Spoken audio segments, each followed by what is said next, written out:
Sa ngalan ng Ama at ng Anak at ng Espiritu Santo, Amen. ang pagpapala ng ating Panginoong Hesukristo, ang pag-ibig ng Diyos Ama, at ang pakikipagkaisa ng Espiritu Santo naway sumainyong lahat. At sumayo rin. Tayo po ngayon ay nasa unang linggo ng panahon ng 40 araw na paghahanda para sa Pasko ng Pagkabuhay.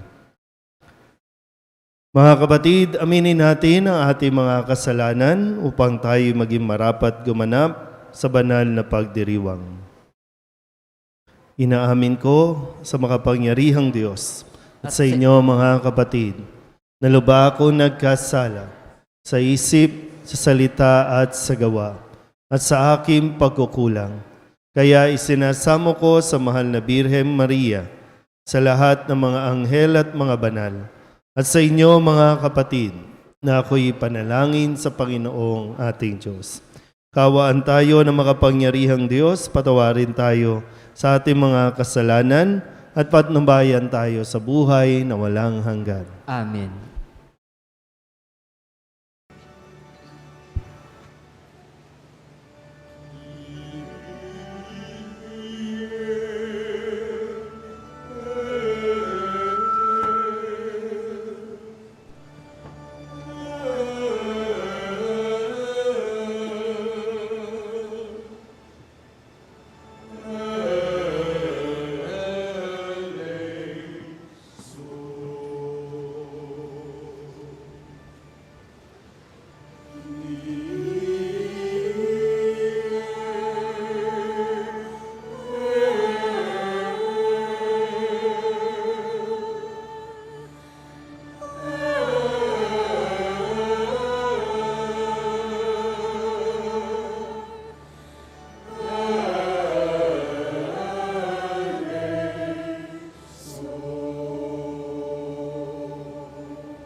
Manalangin tayo.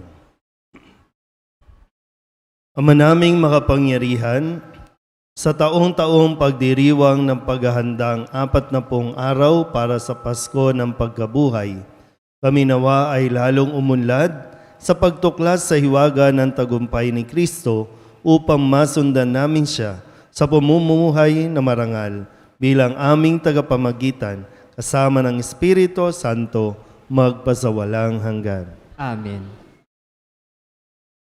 Nilikha at pinagpala ng Diyos ang tao, ngunit sa pagsuway nito sa nais ng kanyang tagapaglikha, napahiwalay siya sa kanya. Dahil dito ay nararanasan ng kaguluhan at kawalang pag-asa. Ito ay sinasagisag ng kanilang pagkahubad. Pagbasa mula sa aklat ng Henesis. Nilikha ng Diyos ang tao mula sa alabok, hiningahan sa ilong at nagkaroon ng buhay. Naglagay ang Panginoon ng isang halamanan sa Eden, sa dakong silangan, at doon dinala ang taong kanyang nilalang. Pinasibol niya roon ang lahat ng uri ng kahoy na nakalulugod sa paningin at masasarap ang bunga. Sa gitna ng halamanan, naroroon ang punong nagbibigay buhay at ang punong nagbibigay ng kaalaman tungkol sa mabuti at masama. Ang ahas ang pinakatuso sa lahat ng hayop na nilikha ng Panginoon.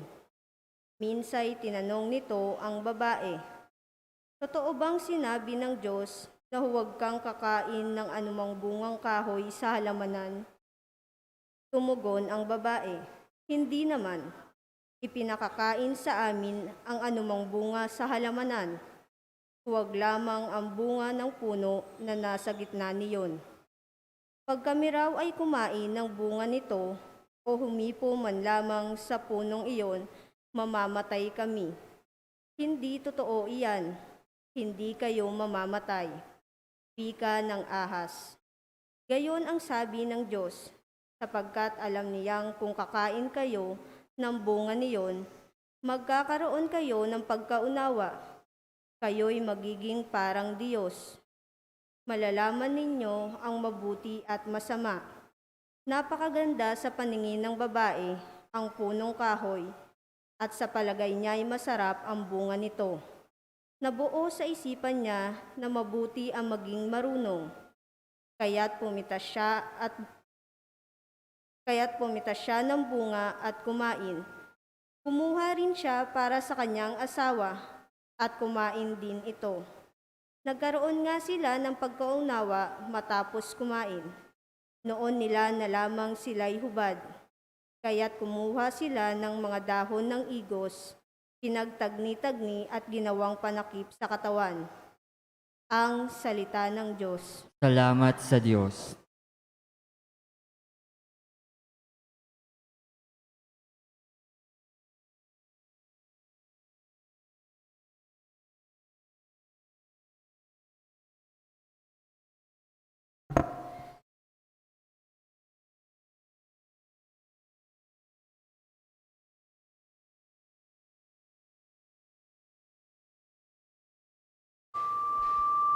Salmong tugunan sa pamamagitan ng pag-awit, "Poon iyong kaawaan, kaming sayo'y nagsisuway."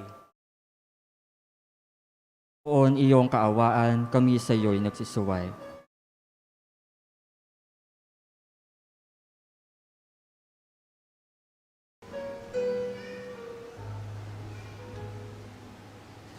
Poon iyong kaawaan, kaming sayo'y nagsisuway. Poon iyong kaawaan, kaming sayo'y nagsisuway.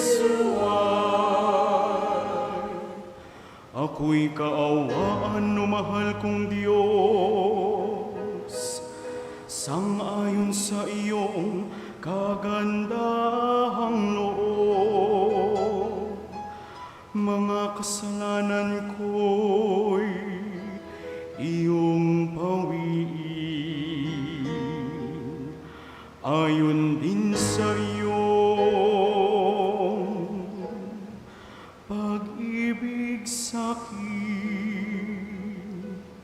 Linisin mo sana ang aking karumhan at ipatawad mo yaring kasalanan. Poon iyong kaawaan, kami sa'yo'y nagsisuway. Ang pagsalamat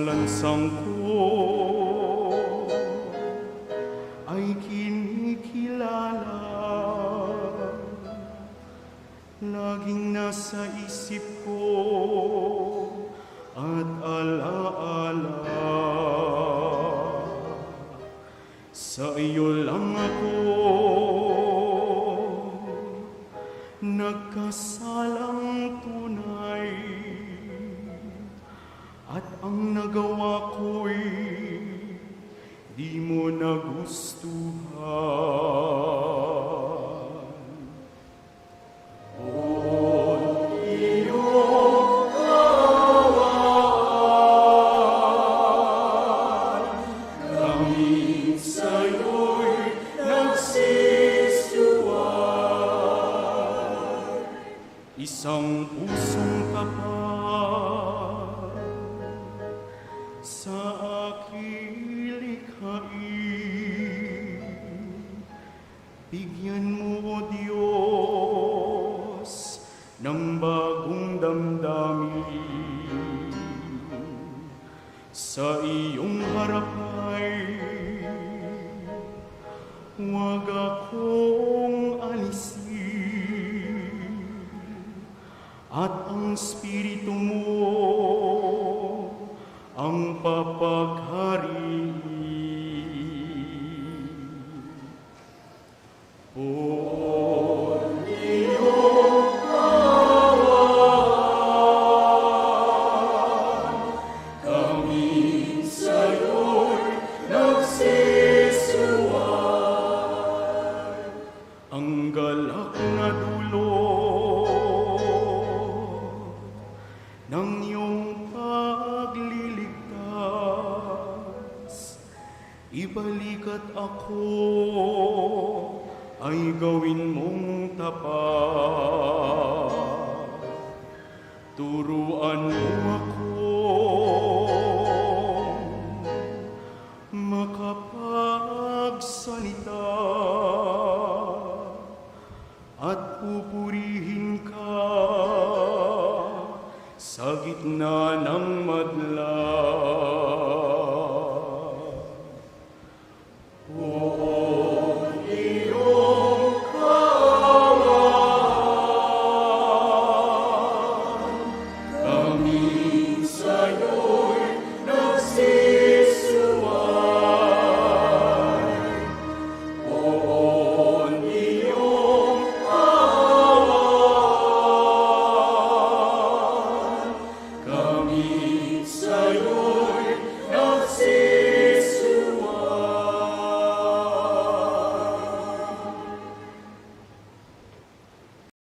Inihahambing ni San Pablo ang pagsuway ni Adan sa pagsunod ni Jesus, ang biyaya ng pagliligtas na hatid ng kamatayan at muling pagkabuhay ni Jesus ay higit na makapangyarihan sa bisa ng kasalanan na umaalipin sa sangnilikha. Pagbasa mula sa sulat ni Apostol San Pablo sa mga taga-Roma. Mga kapatid, ang kasalanan ay pumasok sa sanlibutan sa pamamagitan ng isang tao, at ang kamatayan sa pamamagitan ng kasalanan niya. Dahil dito, lumaganap ang kamatayan sa lahat ng tao sapagkat lahat ay nagkasala. Sa pamamagitan ng isang tao, si Adan, naghari ang kamatayan dahil sa kanyang kasalanan.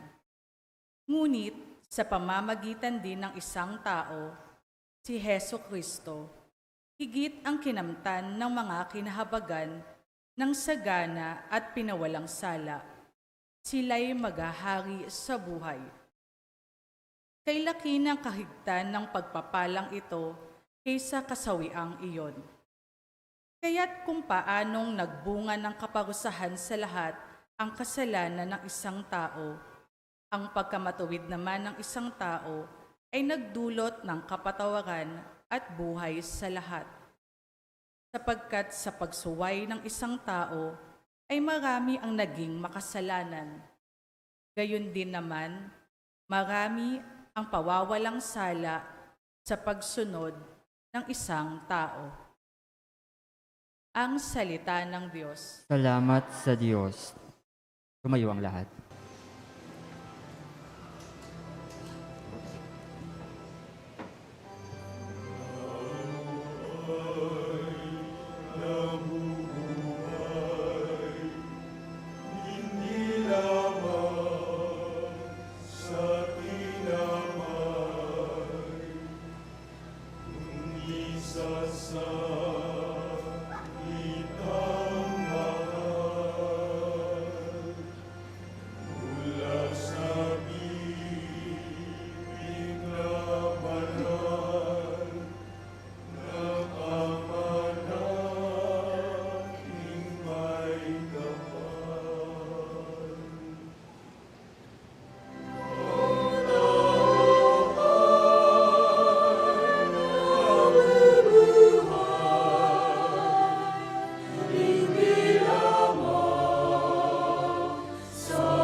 Sumainyo ang Panginoon. at sumayo rin. Ang mabuting balita ng Panginoon ayon kay San Mateo. Papuri sa iyo, Panginoon.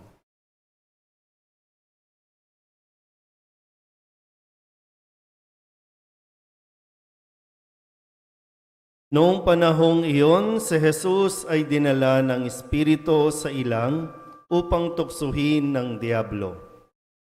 Doon, 40 araw at 40 gabing nag-ayuno si Jesus at siya'y nagutom. Dumating ang manunukso at sinabi sa kanya, "Kung ikaw ang anak ng Diyos, gawin mong tinapay ang mga batong ito." Ngunit sumagot si Jesus, "Nasusulat, hindi lamang sa tinapay nabubuhay ang tao, kundi sa bawat salitang namumutawi sa bibig ng Diyos." Pagkatapos nito'y dinala siya ng dyablo sa taluktok ng templo sa banal na lungsod. "Kung ikaw ang anak ng Diyos," sabi sa kanya, "magpatihulog ka, sapagkat nasusulat, ipagbibilin niya sa kanyang mga anghel na ingatan ka, aalalayan ka nila upang hindi ka matisod sa bato." Sumagot si Jesus, "Nasusulat din naman, huwag mong subukin ang Panginoon mong Diyos." Pagkatapos dinala rin siya ng dyablo sa isang napakataas na bundok. Mula rooy, ipinatanaw sa kanya ang lahat ng kaharian ng sanlibutan at ang kayamanan ng mga ito. At sinabi ng dyablo, "Ibibigay ko sa iyo ang lahat ng ito, kung magpapatira pa ka at sasamba sa akin." Sumagot si Jesus, "Lumayas ka, Satanas, sapagkat nasusulat, ang iyong Diyos at Panginoon ang sasambahin mo, siya lamang ang iyong paglilingkuran." At iniwan siya ng dyablo. Dumating ang mga anghel at naglingkod sa kanya. Ang mabuting balita ng Panginoon. Pinupuri ka namin, Panginoong Hesukristo. Umupo ang lahat. Kamusta po?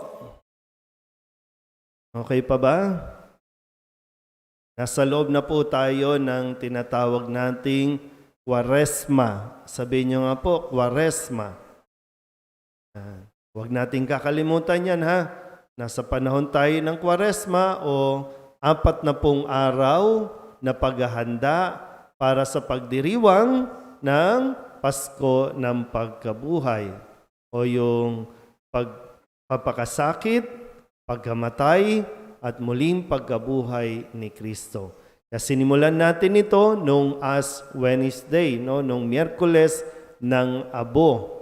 Doon nagsimula at magtatapos. Sana, no? Andun tayo sa mga mahalagang araw ng buhay natin, sa mga halagang araw ng mga ginawa ng Diyos para sa tao. Sa sulat ni San Pablo sa mga taga-Roma, kung tutusin, no? Ito po yung parang summary o yung unang pagbasa at yung ebanghelyo, ito yung kanyang parang binuod, no? Sabi nga niya, dahil sa unang tao, pumasok ang kasalanan, pumasok ang kamatayan. Pero sabi sa ebanghelyo din, dahil din sa tao, walang iba kundi si Kristo, kaya napawi din ang kasalanan. Pero magandang makita natin bakit nagkasala at bakit nagtagumpay laban sa dyablo. Sabihin nyo nga muna yung katabi ninyo, "Lumayas ka, Satanas." Kasi maaari na ang katabi natin, maaring tayo mismo, hindi lang tayo ang tinutukso, kundi maaaring tayo ang gagamitin para tuksuhin ang katabi natin. Tuksuhin ang pamilya, tuksuhin ang kaibigan, tuksuhin ang komunidad. Kasi nagdi-disguise na. Nag-iiba yung anyo. Kaya nga sa unang pagbasa, yung demonyo, ano yung anyo? Sa ahas. Sa Ebanghelyo, hindi ko alam kung ano itsura ng demonyo, no? Pero manunukso ang tawag sa kanya. So, sa unang pagbasa, nandoon yung manunukso, nagsusulsol, kinausap ang unang tao. Ganon din sa Ebanghelyo, kay Kristo, kinakausap siya. Pero yung unang tao, nakinig sa demonyo. Nakinig sa manunukso, kaya nagkasala ang tao. Si Kristo, sa ating Ebanghelyo, kahit anong sabihin ng demonyo, hindi niya pinakinggan o hindi niya sinunod.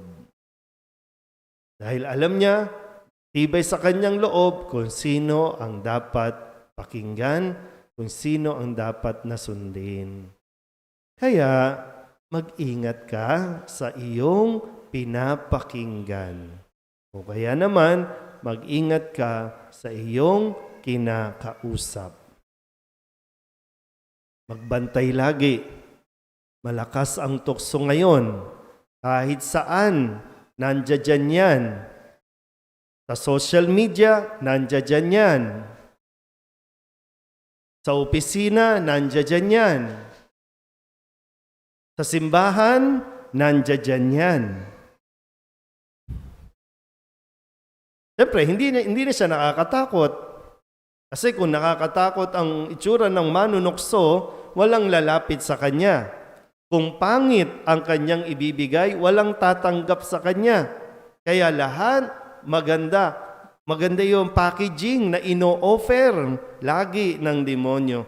Kung hindi ka attentive, kung hindi ka talagang mag-iisip muna ng mabuti, mahuhulog ka sa trap. Lalo pa, no?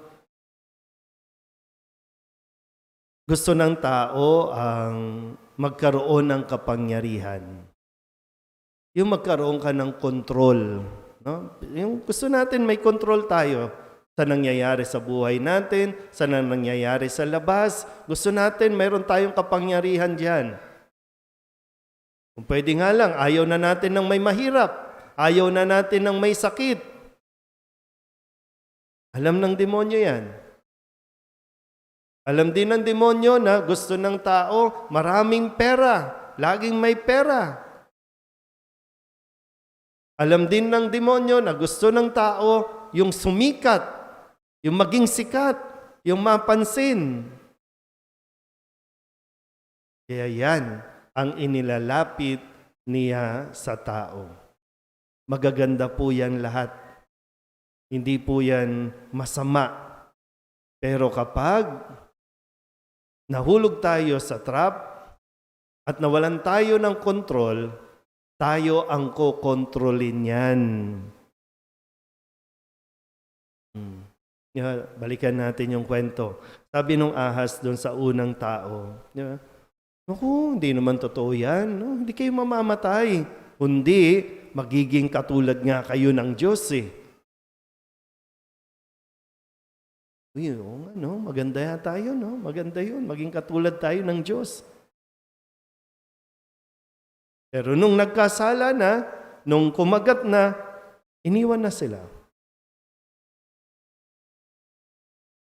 Kaya ngayon, sabi kay Kristo, di ba, anak ka ng Diyos, may kapangyarihan ka, nagugutom ka, di ba? Gawin mo ng tinapay ang mga batong yan. Bibigay ko sa iyo lahat ng pera. Yan ang lahat ng kayamanan ng mundong ito. Sambahin mo lang ako. Alam niyo yun, laging may kapalit. No? Laging may kapalit.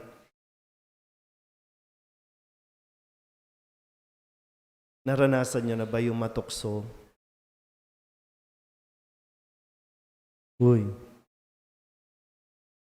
Naranasan niyo na ba yung matukso? Naranasan niyo na ba yung ano yung nararamdaman na ayaw mo naman pero natukso ka? At hindi mo na alam ngayon paano lumabas dyan. Di mo na alam paano umalis dyan. Kaya tuloy, niyakap mo na lang din. Total, nandyan na, niyakap mo na. Pues ngayon, sa pagdiriwang natin, pinapaalalahanan tayo, kayang-kaya mong umalis dyan. Kayang-kaya natin mapaglabanan ang tukso. Tayo dapat ang may kontrol. Hindi tayo ang dapat kontrolin nitong mga ito. Ikaw ang may kontrol kung bubuksan mo ba yung video na pinorward sa iyo. Ikaw ang may kontrol dyan. Ikaw ang may kontrol kung sasagutin mo ba yung gustong makipag-chat sa iyo. Alam mo nang may asawa ka. Kapag sinagot mo yan, magsisimula ang gulo. Masisira ang pamilya mo. Kapag tinanggap mo ang perang yan, ang suhol na yan, makokontrol ka na ng taong yon. Ikaw yan. Kung hindi ka matibay, kung hindi ka matatag, wala kang pundasyon sa iyong sarili, wala talaga. Mahalaga na mayroon tayong laging salita ng Diyos. Na pwede nating pagugutan. Nagugulo ka, bibigay ba ako? Papayag ba ako? Pues, ano ang sasabihin o pwedeng sabihin sa iyo na Jesus para makaya mo? Kaya naman kasi. Kaya. Kaya nga ipinakita ni Jesus na kayang labanan. Kayang tanggihan. Hindi mo kinakailangan palang makipag-away. No? Tanggihan mo lang. Tanggihan mo lang. Kasi pag nakipagdebate ka, ay wala. Hulog ka. Mas lalo kang makukuha. Pero kung sinabi mo lang na ayoko, period. Kaya magbantay tayong lagi, no? Sa panahong ito, mas kikilos ang demonyo, talagang gagawin din niya ang lahat. Kung saan tayo mahina, doon tayo pupuntiryahin. Kaya dapat, mas lagi kang maging alerto sa atin pong mga pinapasok, sa ating mga desisyon. Sabihin niyo nga ulit sa katabi ninyo, kaya mo yan. O kaya, sige, sabihin niyo ulit sa katabi niyo, huwag kang tukso. Huwag natin hayaan din na tayo ang gamitin para matukso ang isang tao na magkasala. Amen? Pahayag natin ang ating pananampalataya. Sumasampalataya ako, Diyos amang makapangyarihan sa lahat, na may gawa ng langit at lupa. Sumasampalataya ako kay Hesukristo, iisang anak ng Diyos, Panginoon nating lahat. Nagkatawang tao siya, lalang ng Espiritu Santo. Ipinanganak ni Santa Mariang Birhen. Pinagpakasakit ni Poncio Pilato. Pinako sa krus, namatay, inilibing. Nanaog sa kinaroroonan ng mga yumao. Nang may 3 araw na buhay na mag-uli. Umakyat sa langit, naluluklok sa kanan ng Diyos amang makapangyarihan sa lahat. Doon magmumulat paririto at huhukom sa nangabubuhay at nangamatay na tao.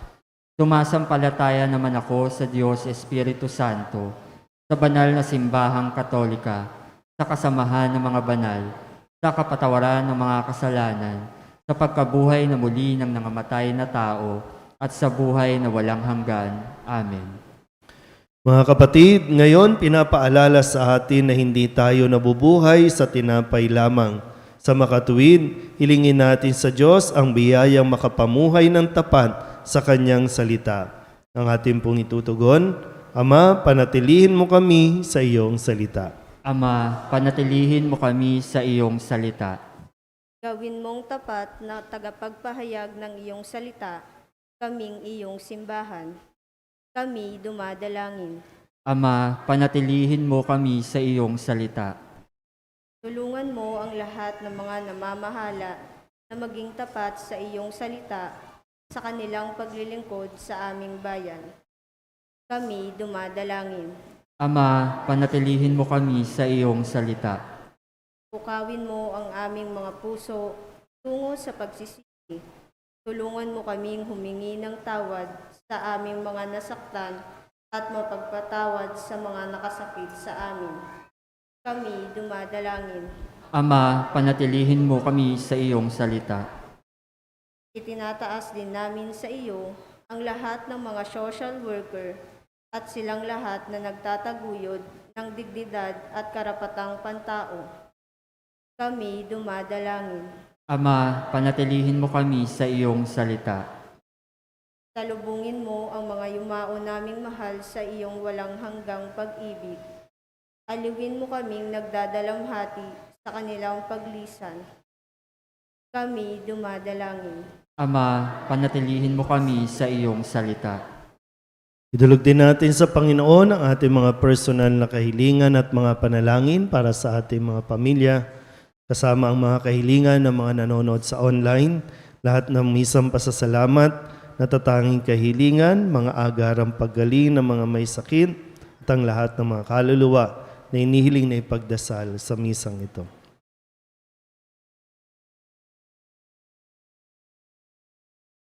Ang lahat ng ito inihiling namin sa ngalan ni Kristo, ang aming Panginoon. Amen. Umupo ang lahat.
Manalangin kayo mga kapatid upang paghahain natin ay kalugdan ng Diyos Amang makapangyarihan. Tanggapin nawa ng Panginoon itong paghahain sa iyong mga kamay, sa kapurihan niya at karangalan, sa ating kapakinabangan, at sa buong sambayanan niyang banal. Ama naming lumikha, gawin mong kami maging marapat maghain sa pagdiriwang namin ngayon ang pagsisimula ng banal na panahon ng 40 araw na paghahanda para sa Pasko ng pagkabuhay sa pamamagitan ni Jesucristo kasama ng Espiritu Santo magpasawalang hanggan. Amen. Sumainyo ang Panginoon. At sumayo rin. Itaas sa Diyos ang inyong puso at diwa. Itinaas na namin sa Panginoon. Pasalamatan natin ang Panginoong ating Diyos. Marapat na siya ay pasalamatan. Ama naming makapangyarihan, tunay nga marapat na ikaw ay aming pasalamatan sa pamamagitan ni Jesucristo na aming Panginoon. Ang kanyang 40 araw na pagtitiis ng kagutuman ay nagbibigay kahulugan sa panahong ito ng pagpapakasakit para sa kapwa-tao.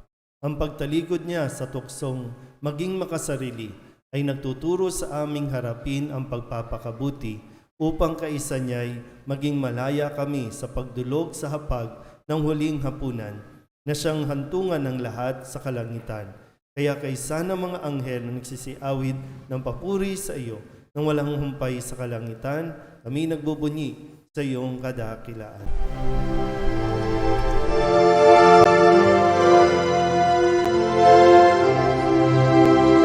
Santo, Santo, Santo, Panginoong Diyos makapangyarihan, napupuno ang langit at lupa ng kalwalhatian mo. Hosana sa kaitaasan, pinagpalang na paririto sa ngalan ng Panginoon. Hosana sa kaitaasan.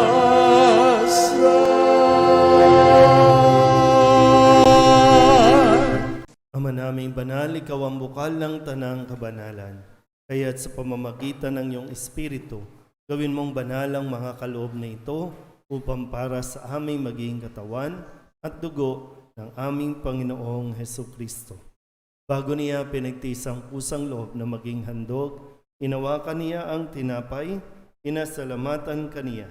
Pinaghati-hati niya iyon, iniabot sa kanyang mga alagad at sinabi, "Tanggapin ninyong lahat ito at kanin, ito ang aking katawan, niyahandog para sa inyo."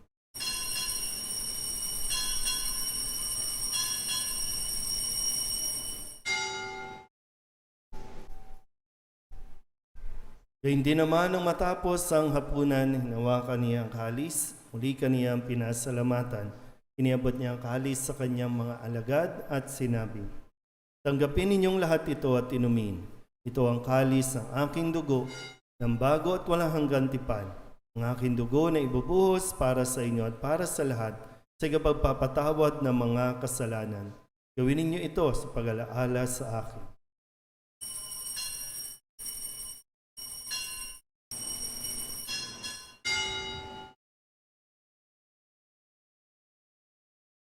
Ipagbunyi natin ang misteryo ng pananampalataya.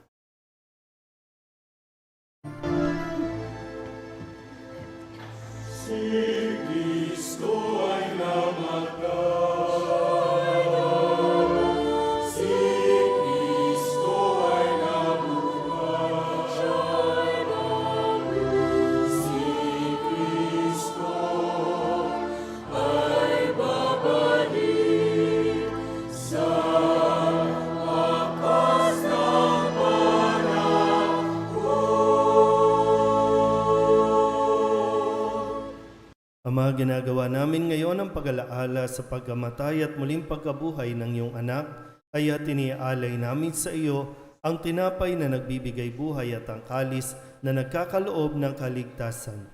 Kami nagpapasalamat dahil kami iyong minarapat na tumayo sa harap mo para maglingkod sa iyo.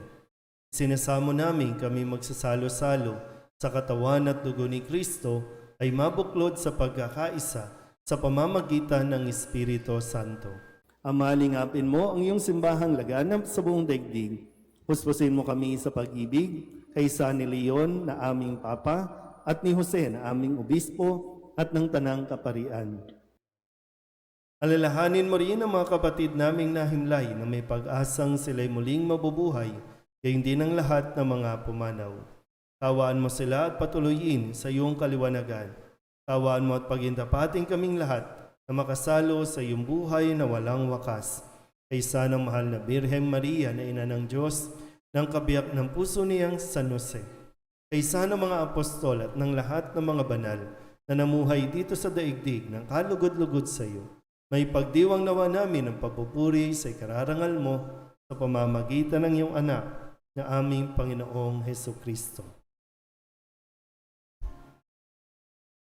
Sa pamamagitan ni Kristo, kasama niya at sa Kanya, ang lahat ng parangal at papuri ay sa iyo, Diyos Ama, makapangyarihan, kasama ng Espiritu Santo, magpasawalang hanggan.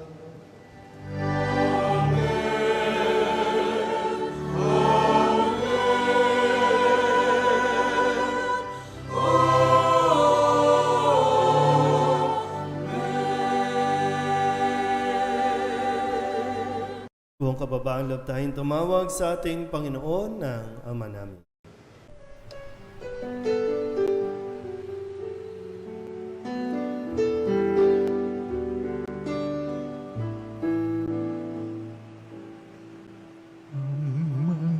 namin sumasalang ka, sambahin ang ngalan mo,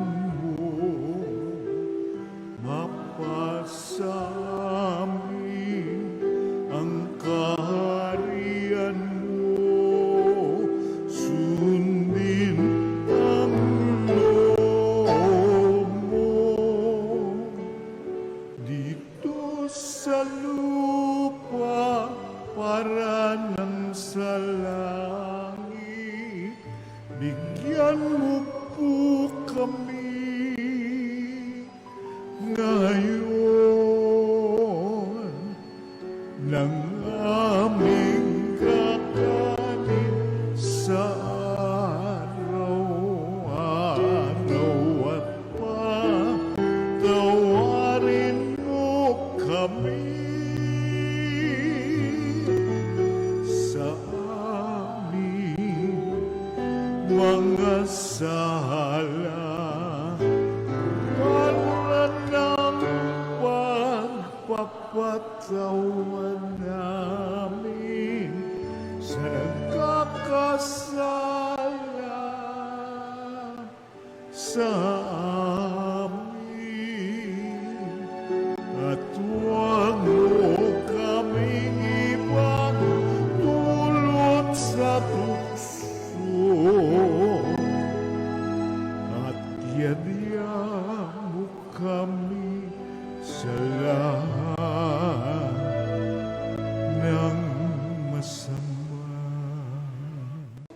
Inihiling namin kami iadya sa lahat ng masama, pagkalooban ng kapayapaan araw-araw, iligtas sa kasalanan at ilayo sa lahat ng kapahamakan. Samantalang aming pinananabikan ang dakilang araw ng pagpapahayag ng tagapagligtas naming si Hesu Kristo.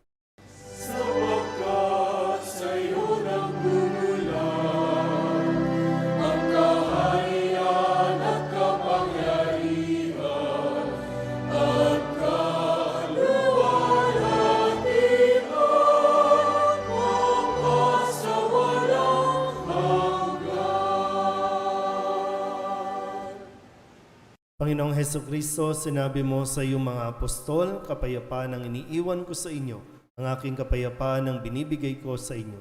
Tunghayan mo ang aming pananampalataya at huwag ang aming mga pagkakasala. Pagkalooban mo kami ng kapayapaan at pagkakaisa ayon sa iyong kalooban, kasama ng Espiritu Santo, magpasawalang hanggan. Amen. Ang kapayapaan ng Panginoon ay laging sumainyo. At sumayo rin. Magbigayan po tayo ng kapayapaan sa isa't isa.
Ito ang kordero ng Diyos. Ito ang nag-aalis ng kasalanan ng sanlibutan. Mapalad ang mga inaanyayahan sa kanyang piging.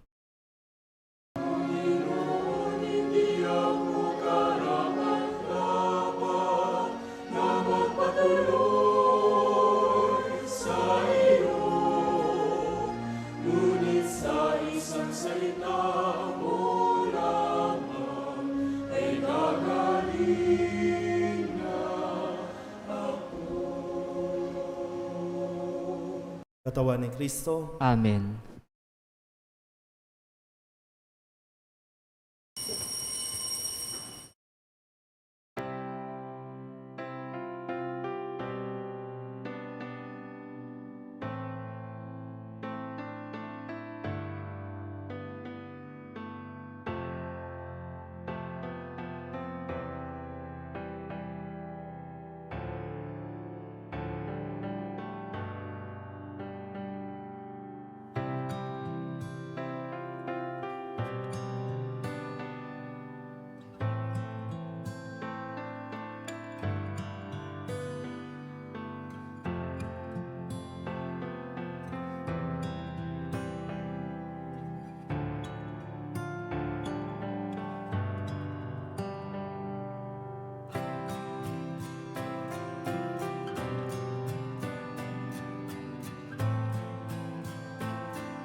manalangin tayo. Ama naming mapagmahal, kaming pinapakinabang mo sa pagkaing iyong bigay ay tumanggap ng pampalakas ng pananampalataya, pampatibay ng pag-asa at pampaalab ng pag-ibig. Matutuhan nawa naming damahin ang gutom at pananabik sa tunay na pagkaing nagbibigay buhay upang kami makapamuhay sa bawat salita na namumutawi sa iyong bibig sa pamamagitan ni Jesucristo kasama ng Espiritu Santo magpasawalang hanggan. Amen. Sumainyo ang Panginoon At sumayo rin. at pagpalain kayo ng makapangyarihang Diyos, Ama at Anak at Espiritu Santo. Amen. Tapos na ang banal na misa, humayo tayo sa kapayapaan ni Kristo. Salamat sa